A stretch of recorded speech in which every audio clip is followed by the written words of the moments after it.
ಎಲ್ಲರಿಗೂ ನಮಸ್ಕಾರ. Welcome back to Monisha's kitchen. ಇವತ್ತಿನ recipe tomato chutney, tomato curry ಅಂತಲೇ ಹೇಳ್ಬೋದು, ಟೊಮೆಟೊ ಗೊಜ್ಜು ಅಂತಲೇ ಹೇಳ್ಬೋದು. ಬನ್ನಿ ಹೇಗೆ ಮಾಡೋದು ಅಂತ ನೋಡೋಣ. ಫಸ್ಟ್ ನಾನು ಒಂದು ಬಾಣಲಿಗೆ 3-4 ಸ್ಪೂನ್ ಎಣ್ಣೆ ಹಾಕಿದ್ದೀನಿ. 1 ಸ್ಪೂನಷ್ಟು ಸಾಸಿವೆ,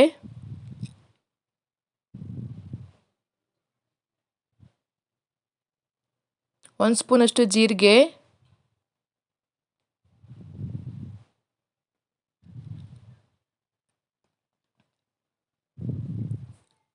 ಒಂದು ಸ್ವಲ್ಪ ಕರಿಬೇವು.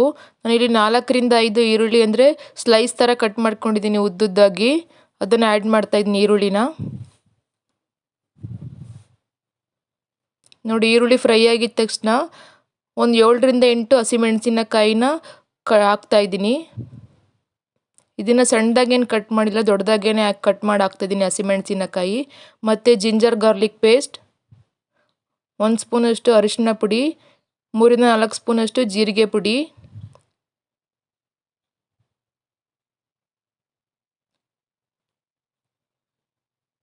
ಮೂರು ಸ್ಪೂನಷ್ಟು ನಾನು ರೆಡ್ ಚಿಲ್ಲಿ ಪೌಡರ್ ಹಾಕ್ತಾಯಿದ್ದೀನಿ, ಒಂದು ಸ್ವಲ್ಪ ಸಾಲ್ಟ್,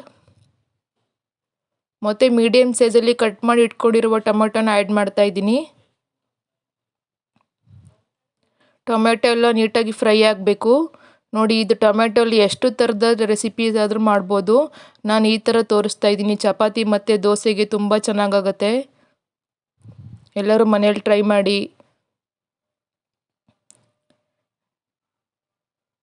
ನೋಡಿ, ಇದೆಲ್ಲ ನೀಟಾಗಿ ಫ್ರೈ ಆದರೆ ಎಣ್ಣೆ ಎಲ್ಲ ಫುಲ್ ನೀಟಾಗಿ ಬಿಡ್ಕೊಳುತ್ತೆ. ಸ್ವಲ್ಪ ನೀರು ಆ್ಯಡ್ ಮಾಡ್ತಾಯಿದ್ದೀನಿ ಅಷ್ಟೇ ನಾನು, ಟೊಮೆಟೊ ಬೇಯ್ಲಿದ್ದಕ್ಕೋಸ್ಕರ.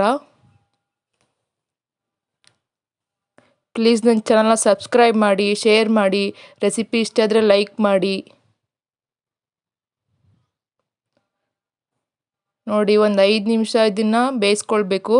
ಅದಕ್ಕೋಸ್ಕರ ಪ್ಲೇಟ್ ಮುಚ್ತಾ ಇದ್ದೀನಿ. ನೋಡಿ, ಇದು ರೆಡಿ ಆಯಿತು.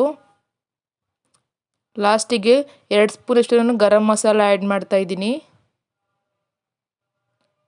ನೋಡಿ, ಅದು ಎಣ್ಣೆ ಎಲ್ಲ ಫುಲ್ ಮೇಲ್ಗಡೆ ಹಂಗೆ ಬಿಡ್ಕೊಳ್ಳುತ್ತೆ ಟೊಮೆಟೊ ಬೆಂದಿದ ತಕ್ಷಣ. ಕೊತ್ತಂಬರಿ ಸೊಪ್ಪು ಹಾಕಿದರೆ ರೆಡಿ ಆಯಿತು ಟೊಮೆಟೊ ಗೊಜ್ಜು. ರೆಸಿಪಿ ಇಷ್ಟ ಆದರೆ ಪ್ಲೀಸ್ ಲೈಕ್ ಮಾಡಿ, ನನ್ನ ಚಾನಲ್ನ ಸಬ್ಸ್ಕ್ರೈಬ್ ಮಾಡಿ. Thank you.